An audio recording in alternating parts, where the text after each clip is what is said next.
Hi friends, welcome to my YouTube channel. आज की video में हम बात करेंगे सिरका पेंट्स की।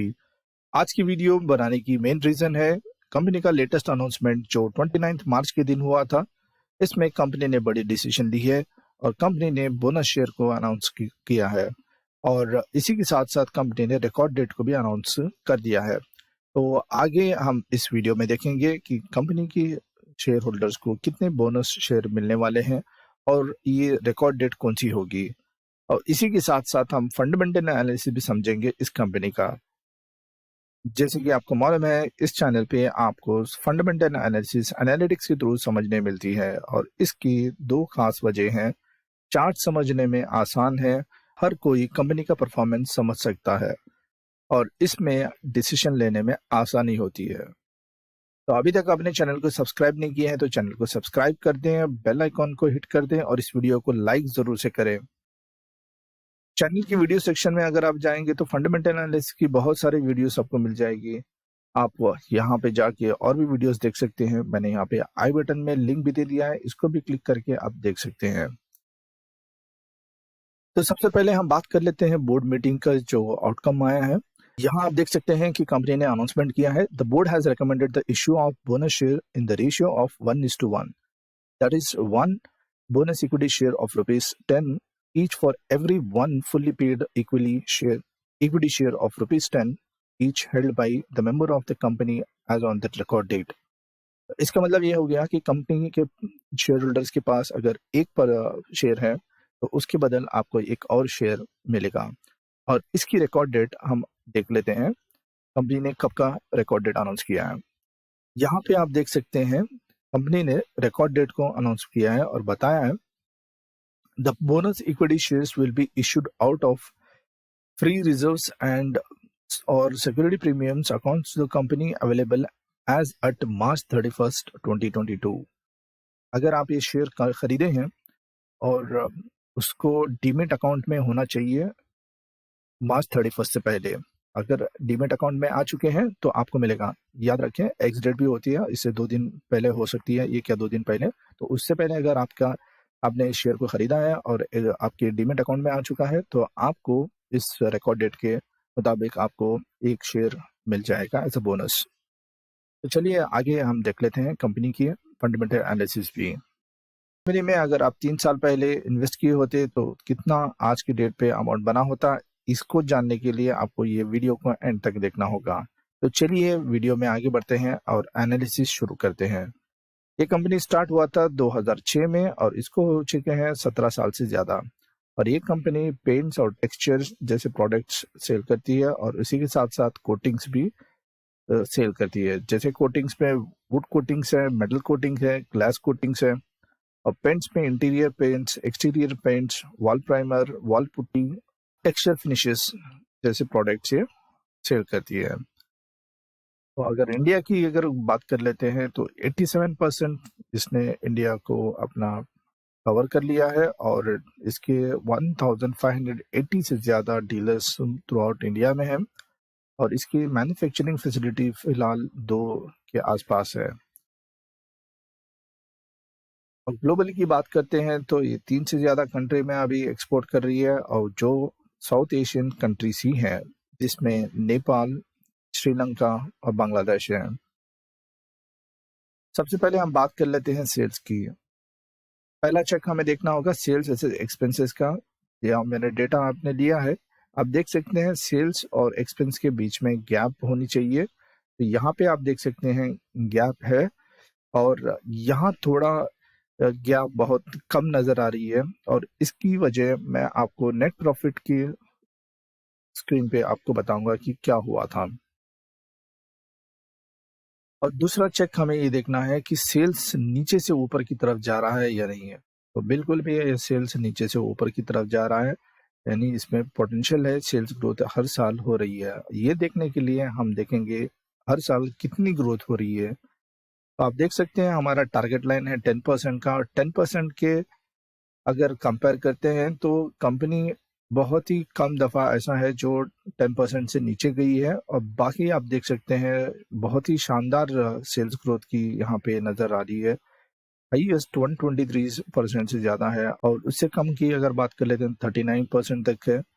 उससे बहुत ही कम की अगर बात करते हैं तो 5% मिनिमम है, और उसका रीज़न मैं आपको जैसा बताया कि नेट प्रॉफिट की स्क्रीन पे मैं ये चीज़ बताऊंगा। एवरेज सेल्स ग्रोथ की अगर बात कर लेते हैं तो 10 साल का एवरेज 27% है, और 5 साल का भी एवरेज अगर देखेंगे तो 18% है, और 3 साल का 19% के आसपास है।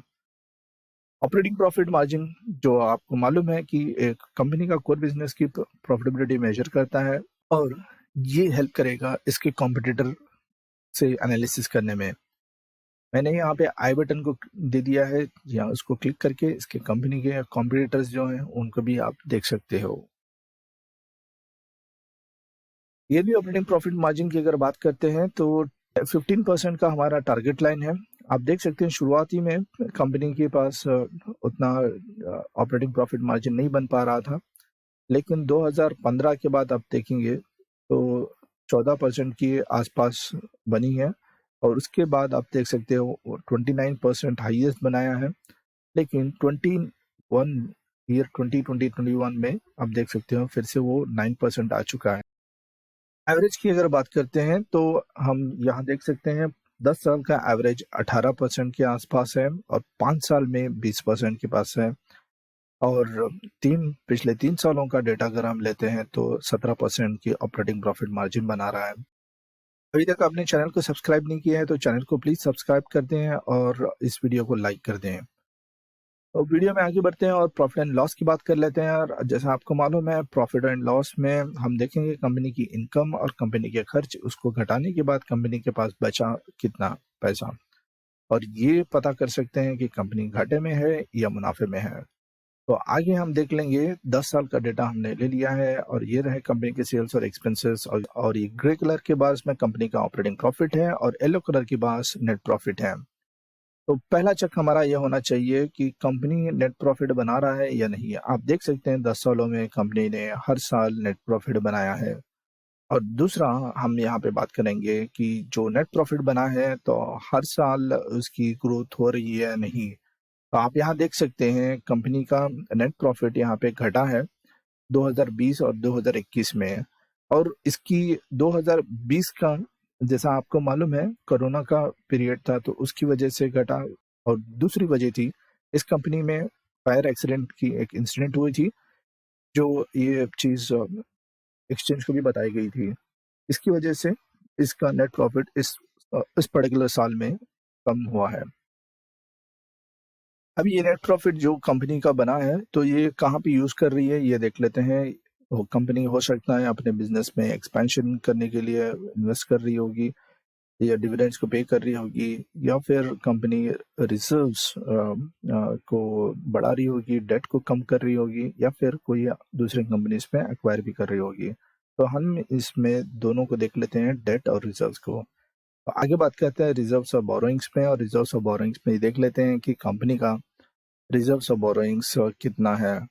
तो राइट साइड के चार्ट पे आप देख सकते हैं कि कंपनी की रिजर्व्स हर साल लगातार बढ़ रही है, और कंपनी का डेट ना के बराबर है, और 2020 में आपको देखने मिल रहा है कि डेट जीरो हो चुका है। तो यही हम परसेंटेज वाइज अगर हम बात करते हैं तो 85% की हमारी टारगेट लाइन है, और यहाँ पे आप देख सकते हो कंपनी का लगभग 3 साल में यानी कि बहुत ही कम डेट है, और 2020 में 0% हो चुका है। तो कैश फ्लो की अगर बात करते हैं तो यहाँ हम जोड़ लेते हैं ऑपरेटिंग कैश को कैश फ्रॉम इन्वेस्टिंग से, और पता करते हैं कि अगर पॉजिटिव नंबर आ रहा है या नेगेटिव नंबर आ रहा है। जैसे कि आपको मालूम है अगर पॉजिटिव नंबर आ रहा है तो इस कंपनी में जो इन्वेस्टमेंट हो रहा है उससे कैश फ्लो बन रहा है, अगर नेगेटिव नंबर आ रहा है तो कैश फ्लो ज़्यादा नहीं बना पा रही है। तो यहाँ पे आप देख सकते हैं 18, 19 और 20 ये साल 3 जगह पे ऐसा है जहाँ पे कंपनी कैश फ्लो ज़्यादा से नहीं बना पा रही। रेशियोज में बात करते हैं रिटर्न ऑन कैपिटल एम्प्लॉयड।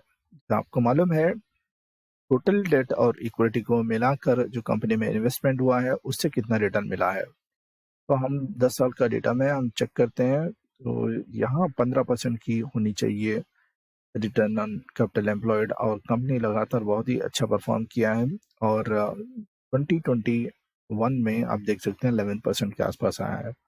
2020 का हम कंसिडर नहीं कर सकते हैं क्योंकि यहाँ पे कंपनी डेट फ्री हो चुकी है। आगे बात करते हैं प्रोमोटर्स के पास कितनी शेयर होल्डिंग है। प्रोमोटर्स के पास 67% से ज़्यादा है और एफआईएस और डीएस के पास 5 और 4% के आसपास है और पब्लिक के पास 22% के आसपास है। ऑल टाइम रिटर्न्स की बात कर लेते हैं और देखते हैं कि इस कंपनी ने जब से इस कंपनी लिस्ट हुई है तब से अब तक कितना रिटर्न बना कर दिया है। इस कंपनी को 2018 में लिस्ट हुआ था और ऑल टाइम इसका 537% से ज़्यादा इसकी रिटर्न मिली है। नहीं, अगर आप जिस टाइम पे इस कंपनी लिस्ट हुई थी उस वक्त में आप इन्वेस्टमेंट किए होते तो आज उसकी अमाउंट 500 टाइम्स यानी 500% से ज़्यादा आपको रिटर्न मिला होता।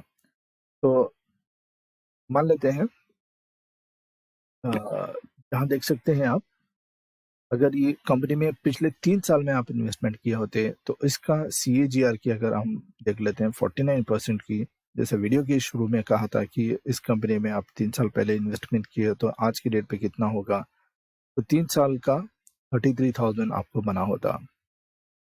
कंक्लूजन में देख लेते हैं इस कंपनी का। यहाँ देखते हैं कंपनी की सेल्स से एक्सपेंसेस हमने देख लिया, यहाँ बहुत ही अच्छा सेल्स एक्सपेंसेस रहा है, दोनों के बीच में गैप नजर आ रही है। सेल्स लगातार ग्रोथ हो रही है। yearly सेल्स ग्रोथ की भी बात कर लेते हैं तो बहुत अच्छी परफॉर्मेंस है। yearly ऑपरेटिंग प्रॉफिट मार्जिन की अगर बात करते हैं तो यहाँ पे सिर्फ 2021 में ऑपरेटिंग प्रॉफिट सिर्फ फायर इंसिडेंट और कोरोना की वजह से नीचे गिरा है, बाकी सब बहुत ही बेहतरीन है। और नेट प्रॉफिट की भी जैसा बात करते हैं तो कंसिस्टेंटली कंपनी नेट प्रॉफिट बना रही है और उसको ग्रो भी कर रही है। सिर्फ 2 ऐसे साल हैं कोविड और वो इंसिडेंट की वजह से नहीं बन पाया है। और रिजर्व्स और बोरिंग्स की बात करते हैं तो कंपनी डेट फ्री हो चुकी है और लगातार अपना रिजर्व्स बढ़ा रही है। शेयर होल्डिंग की अगर बात करते हैं तो कंपनी के प्रोमोटर्स के पास 65% से ज़्यादा है और रिटर्न ऑन कैपिटल एम्प्लॉयड की बात कर लेते हैं, बहुत ज़बरदस्त है।